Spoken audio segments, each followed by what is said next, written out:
Kericuan juga terjadi saat penghitungan suara di Medan Deli. Panitia pemilihan kecamatan diketahui memasukkan tim ses salah satu partai ke dalam ruangan pledo. Memang itu bukan TS, itu siapa namanya? Iya, itu siapa? Siapa namanya? Oke, abang masih printer, abang masih paham siapa itu. Hingga minggu dini hari, penghitungan suara tingkat kecamatan Medan Deli yang dilakukan di halaman kantor Lurah Tanjung Mulia tak juga rampung, bahkan diwarnai kericuhan. Hal ini lantaran tim ses salah satu partai masuk ke dalam ruangan khusus panitia pemilihan kecamatan.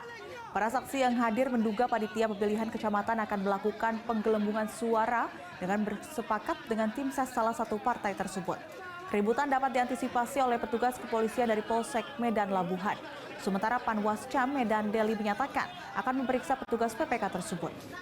Ya jangan marah Kak, kita sini santai.